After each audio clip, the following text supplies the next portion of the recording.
एक के बाद एक भारत छोड़कर जा रहे हैं। सीमा हैदर को पाकिस्तान जाना होगा या नहीं, इसको लेकर चर्चा जोरों पर है, लेकिन फिलहाल उसे राहत मिलती हुई दिख रही है। सीमा मीणा को लेकर बयान देकर चर्चा में आई पड़ोसी मिथिलेश भाटी ने फिर से सीमा हैदर पर निशाना साधा। रिपोर्ट देखिए।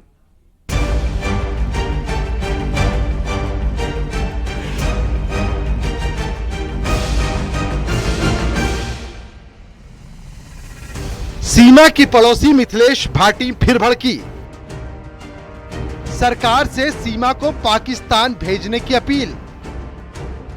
सचिन मीणा को लप्पू झिंगुर कहने वाली उनकी पड़ोसी मिथिलेश भाटी फिर से चर्चा में आ गई हैं। जिस तरह से पाकिस्तानी नागरिकों को भारत छोड़ने का अल्टीमेटम दिया गया है, उससे मिथिलेश ने सीमा हैदर को फिर से आड़े हाथों लिया है। वो सचिन और सीमा पर बुरी तरह भड़की। इतना ही नहीं, मिथिलेश ने सीमा को कचरा तक कह दिया। कि आपकी व्यक्तिगत राय क्या है कि सीमा को वापस जाना चाहिए या नहीं? भैया बिल्कुल जाना चाहिए। जब सारे पाकिस्तानी जा रहे हैं, जिनके हिंदुस्तान के आधार कार्ड हैं, उनको जो कि सरकार पाकिस्तान नहीं भेज रही है, चाहे उनके बच्चों के पाकिस्तान के हैं तो उन्हें भेज रही है। और हर किसी का वीज़ा कैंसिल करके, कोई महीने के लिए आया, कोई 2 महीने के लिए आया, कोई माँ बाप से मिलने आया, कुछ भी है, सबको उठा उठा के फेंक रही है पाकिस्तान। तो भैया यहाँ भी उठा के फेंकना चाहिए। हमारे देश को यूँ कचरा है। अब तो बहू है रबूपुरा की, बताती है। अजी बहू होएगी, बहू आ रहे इनकी। पाकिस्तान की भी तो बहू ही पाकिस्तान की कहाई। पाकिस्तान में ही तो शादी हुई पहली, वहां से तो तलाक भी ना हुआ। जैसी आके आने रऊपुरा में शादी करी है, ऐसी तो रोज टूटे हैं अजी के, और रोज हूं मैं। सोशल मीडिया पे देखो कितनी शादी है रही है ऐसे तो। सीमा हैदर समय समय पर अपने वीडियो जारी करती हैं। वो खुद को हिंदू बताने के साथ सभी त्योहार मनाती हैं। मिथिलेश ने इसे सीमा हैदर का ड्रामा बताया है। उसका कहना है कि कोई भी पाकिस्तानी भारत के बारे में अच्छा नहीं सोच सकता, इसीलिए उसे उसके मुल्क भेज देना चाहिए। तन की एक बात, वह नागरिकता पाने को यूं जय श्री राम के नारे भी लगाएगी, हिंदू धर्म भी अपनाएगी, सारी संस्कृति भी करेगी, लेकिन हमारे हिंदू धर्म में यो ना लिख रही के बेडरूम में आप मंदिर बना लो। हमारे हिंदू धर्म में यो ना लिख रही के बेडरूम में तुम भगवानन के पर्दा टांग लो। और फिर दूसरी बात, जानकारी कहाँ से आ रही, ये तो कुछ जाने ना। जो एपी सिंह भैया हमारा बैठो है, वो हर चीज की जानकारी दे रहे हो है। अब जानकारी ना दी एपी सिंह ने, इतनी बड़े दुखते गुजर रहे हो हिंदुस्तानी। हर हिंदुस्तानी है दुख है, हर हिंदू है दुख है, हर मुसलमान है दुख है। सब वीडियो बना रहे हैं सोशल मीडिया पे, देखो हीरो हो हीरोइन हो, सब वीडियो बना बना के डाल रहे हैं। कहाँ गए भाई? अब राय ना दी एपी सिंह ने कि सीमा हैदर तू भी बना के डाल दे वीडियो। 2 साल पहले सीमा हैदर अवैध तरीके से भारत में दाखिल हुई। यहाँ आकर वो ग्रेटर नोएडा में सचिन मीणा के साथ रहने लगी। सचिन के साथ उसने शादी भी की और अभी हाल ही में उसने एक बच्ची को भी जन्म दिया है। हालांकि सीमा का पहला पति इस शादी को अवैध मानता है। हाल ही में उसने एक वीडियो जारी किया था, जिसमें वो सीमा और उसके वकील के खिलाफ कई अपशब्दों का इस्तेमाल करता हुआ दिखा। उसने भी भारत सरकार से अपने 4 बच्चों को वापस पाकिस्तान भेजने के साथ सीमा को जेल में डालने की अपील की है। अगली ना 22 तारीख को झंडा फहराया हो, क्या हो हमारे यहाँ पे कोई बताए? क्या ये पाकिस्तानी ने इशारों कर रही कि कर दो हमला? है क्या चीज? हमारे यहाँ पे तो 26 जनवरी ना 15 अगस्त तो या यूं कैद में ही जाकर झंडा फहरा रही है। आजाद हुई है क्या 22 तारीख को? हो क्या कोई 22 तारीख को? यूं तो पूछे जाते ना लायक थे क्या हो 22 को? इतने शहीद हुए, उनके दुख में तूने झंडा फहराया है क्या? उन्हें श्रद्धांजलि दी है क्या? किया हुआ तूने? क्यों फहराया हो? क्या आपको वीडियो कहाँ मिल गया? मैंने यहाँ की आईडी चेक करी आज वैसे ही, मैंने की देखूं तो सही क्या चल रहा है, क्योंकि हर न्यूज वाले हो कह कुछ डल नहीं रहा, कुछ डल नहीं रहा। मैंने की मैं देखूं शायद मुझे कुछ मिल जाए। सूत्रों के हवाले से ये खबर भी है कि फिलहाल सीमा को राहत मिलती दिख रही है, क्योंकि सीमा का नाम उन लोगों की लिस्ट में शामिल नहीं है जिन्हें पाकिस्तान भेजा जा रहा है। सीमा हैदर ने भारतीय नागरिकता की अपील भी की है, लेकिन अभी तक इस पर फैसला नहीं लिया गया है। सीमा के भविष्य का क्या होगा ये कुछ वक्त बाद ही पता चल जाएगा, लेकिन सीमा तनाव में जरूर दिख रही है। ग्रेटर नोएडा से न्यूज़ 18 के लिए हिमांशु शुक्ला की रिपोर्ट।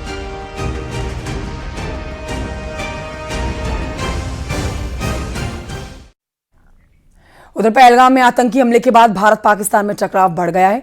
पाकिस्तान से बदला लेने की मांग उठ रही है। भारतीय वायुसेना भी पूरी तरह से अलर्ट है। जरूरत पड़ने पर उन्नाव के एक्सप्रेस वे पर वायुसेना एयर स्ट्रिप से उड़ान भरकर दुश्मन को तबाह कर सकते हैं। रिपोर्ट देखिए।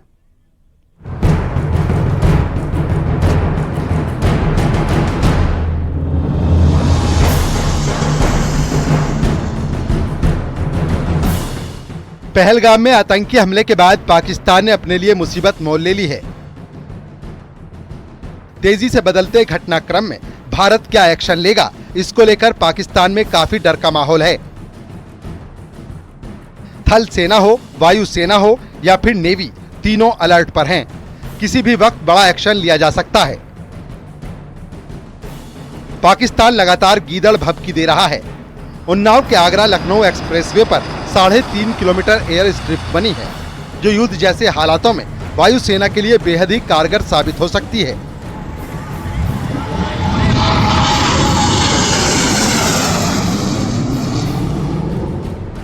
इस एयर स्ट्रिप पर 3 बार एयरफोर्स के जाबाज सुखोई, जगुआर, मिराज मालवाहक विमान को लैंड और टेक ऑफ करा चुके हैं। हम इस समय उन्नाव के खम्बौली गांव में, जहां पर लखनऊ आगरा एक्सप्रेसवे में यहाँ एयर स्ट्रिप बना हुआ, ये 3.5 किलोमीटर का एयर स्ट्रिप है, जहां पर वायुसेना समय समय पर अभ्यास करती रही है। आपको बता दें कि यहाँ पर मिराज, सुखोई, हरकुलिस और MiG-17 जैसे यहाँ पर जो विमान है उनका टच डाउन किया जा चुका है। यानी कि अगर किसी भी विषम परिस्थिति में अगर कोई समस्या आती है एयरवेज पर, तो इन स्ट्रिप का उपयोग यहाँ पर विमानों के लिए किया जा सकता है। निश्चित तौर पर ये 3.5 किलोमीटर लंबी एयर स्ट्रिप वायुसेना के लिए मददगार साबित हो सकती है। बांगरमऊ कोतवाली क्षेत्र के खम्भौली गांव के सामने ये एयर स्ट्रिप बनी हुई है। इस एयर स्ट्रिप का उद्देश्य युद्ध के दौरान एयरबेस को निशाना बनाए जाने पर लड़ाकू विमानों को एक्सप्रेस वे पर उतारकर पड़ोसी दुश्मन मुल्क पर वार करना है।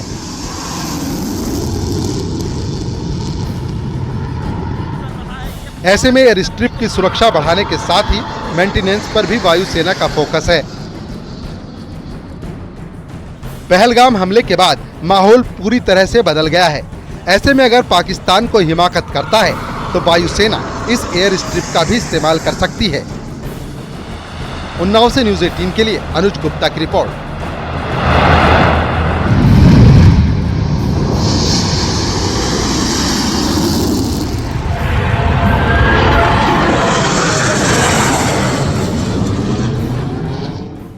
उधर हापुड़ पुलिस ने एक ऐसे गिरोह का पर्दाफाश किया है जो लूट की घटना को अंजाम देने के लिए घायल के साथ भौकाल टाइट करने के लिए रील भी बनाते थे। और पुलिस ने एक नाबालिग के साथ 2 आरोपियों को भी गिरफ्तार किया है। रिपोर्ट देखिए।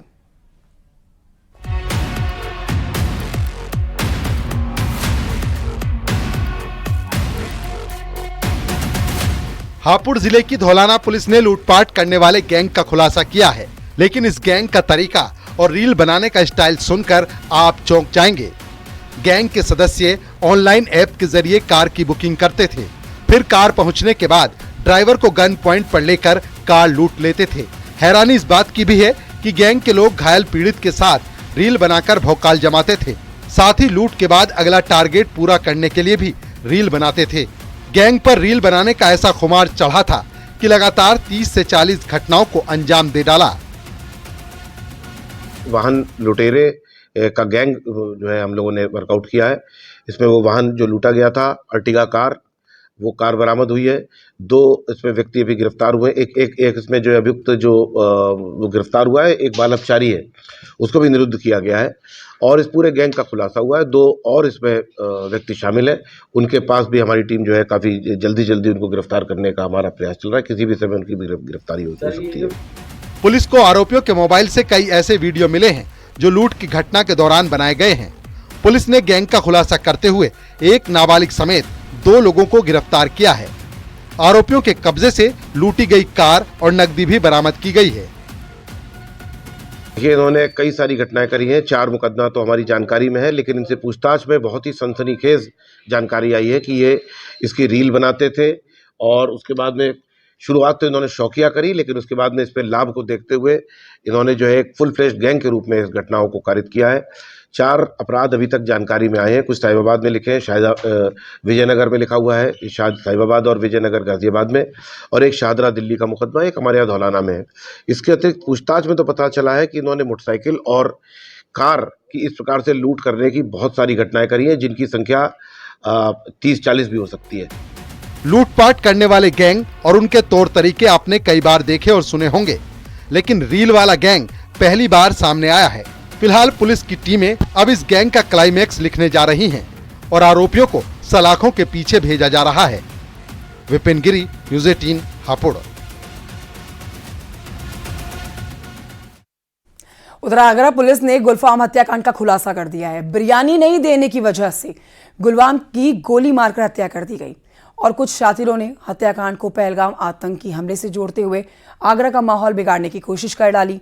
पुलिस ने गुलफाम की हत्या का खुलासा कर दिया है। रिपोर्ट देखिए।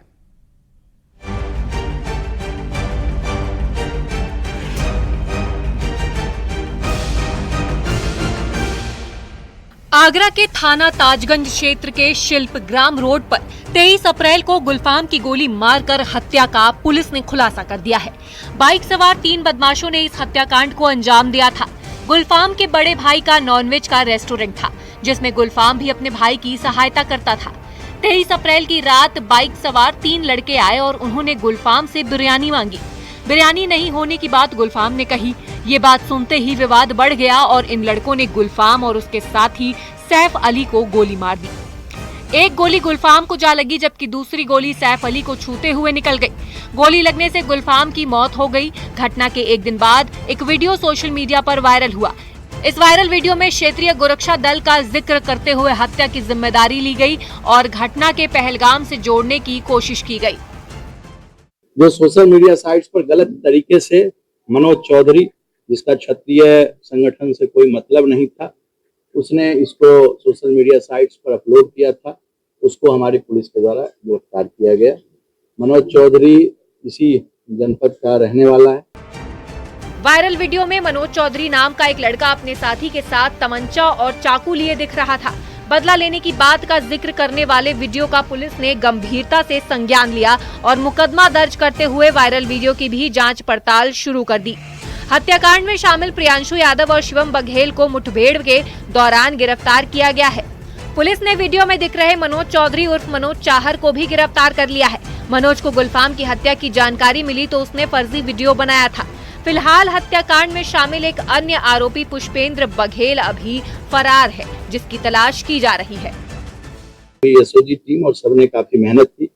हमारी जो कंसर्न एजेंसी थी एसटीएफ ने भी इसमें हमारी मदद की और जो 3 लड़के जो उसी गांव के, जहां पर ताजगंज थाने के अंतर्गत थी, एक पास का गांव है जहां के ये लड़के रहने वाले थे। प्रियांश यादव पुत्र वीरेश यादव निवासी ग्राम करभना थाना ताजगंज, शिवम बघेल पुत्र रमन सिंह बघेल निवासी करभना, ये दोनों यहीं के रहने वाले थे। और तीसरा पुष्पेंद्र, वो भी करभना गांव का रहने वाला। ये तीनों लड़के छोटा मोटा काम, जो काम गुलफाम करता था, जिस तरह से रेस्टोरेंट में मजदूरी का काम करता था, इसी तरह का कार्य ताजगंज क्षेत्र में जो विभिन्न लोग करते हैं, ये तीनों लड़के भी करते थे। हत्याकांड के बाद फर्जी वीडियो वायरल कर माहौल बिगाड़ने की कोशिश पुलिस के लिए बड़ी चुनौती थी। पुलिस ने दोनों ही मामलों पर कई टीमें जांच के लिए लगाईं और फिर घटना से पर्दा उठा दिया। हत्या की घटना का वायरल वीडियो से कोई कनेक्शन नहीं था। फिलहाल हत्याकांड के आरोपी और वीडियो वायरल करने वाले आरोपी सलाखों के पीछे हैं। कामिर कुरैशी, न्यूज़ 18, आगरा।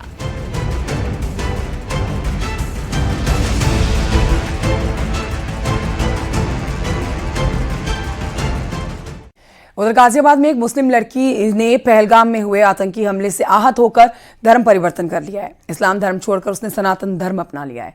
हिंदू रक्षा दल के सहयोग से नेहा खान ने सनातन धर्म अपनाकर अपना नाम नेहा शर्मा रख लिया है। साहिबाबाद के मंदिर में शुद्धिकरण के बाद पूरे रीति रिवाज के साथ नेहा खान ने सनातन धर्म अपनाया। सनातन धर्म अपनाने के बाद नेहा शर्मा ने कहा कि मुस्लिम धर्म अब आतंकवाद का गढ़ बन चुका है। पहलगाम हमले से आहत होकर अपनी मर्जी से मैंने सनातन धर्म अपनाने का फैसला लिया है। हमारे पूर्वज भी सनातनी थे। मैं चाहती हूँ कि धरती पर सिर्फ सनातन रहे। जय श्री राम। जय श्री राम। मैंने अपनी मर्जी से क्या कहते हैं सनातन धर्म चुना है। मुझे किसी ने दबाव नहीं डाला। मुझे मन था, मेरा अधिकार है कि मैं बालिक हूँ। ठीक है, मैं ये भी चाहूंगी जो पहलगाम में हुआ वो किसी के साथ ना हो। जो चीज हो रही है, आतंकवादी फैलाते जा रहे हैं अपना, जो हर मुसलमान करता जा रहा है वो खत्म किया जाए। ठीक है, ये धरती पे बस सनातन रहे और कोई ना रहे। मैं ये चाहती हूँ और मैं चाहती हूँ कि हर कोई मेरी रक्षा करे। अगर मुझे कुछ होता है, आप ये सोचें मैं आपकी ही बहन हूँ, ये नहीं कि मैं एक मुसलमान से हूँ। आपको ये सोचना है कि अब मैं सनातन हूँ। सूबे में पुलिस जगह जगह पर बदमाशों पर कहर बनकर टूटी है। हम आपको दिखाएंगे कुछ तस्वीरें आपके टेलीविजन स्क्रीन पर। ये 5 तस्वीरें आपके सामने हैं, जिसमें आप देखेंगे मथुरा, बुलंदशहर, फिरोजाबाद, गाजियाबाद और बिजनौर में पुलिस कहर बन के अपराधियों पर टूट पड़ी। मथुरा में एनकाउंटर में 25,000 का गौ तस्कर घायल हुआ। आरोपी शौकत हरियाणा के नू मेवात इलाके का रहने वाला है। उधर बुलंदशहर में 2 अलग अलग थानों में मुठभेड़ में 2 अपराधी गोली लगने से घायल हुए। उसका तीसरा साथी फिलहाल गिरफ्तार कर लिया गया है। फिरोजाबाद में पुलिस ने एनकाउंटर के बाद 4 शातिर गाड़ी चोरों को गिरफ्तार किया। गाजियाबाद में एनकाउंटर में बदमाश बिलाल घायल हो गया। बिजनौर में पुलिस ने गोली मारी और बदमाश के पैर में गोली जा लगी, क्योंकि वो भागने की फिराक में था। उसे पकड़ लिया गया है और जेल डाला गया है। पुलिस ने उसके साथी को गिरफ्तार कर लिया।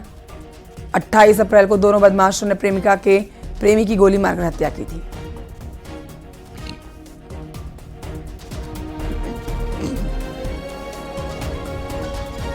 उधर मेरठ में बाल विवाह को रोकने के लिए अनोखी पहल की शुरुआत की गई है। बाल अधिकारों की सुरक्षा और संरक्षण के लिए कई सामाजिक संगठनों ने साथ मिलकर बाल विवाह रोकने की मुहिम चलाई है।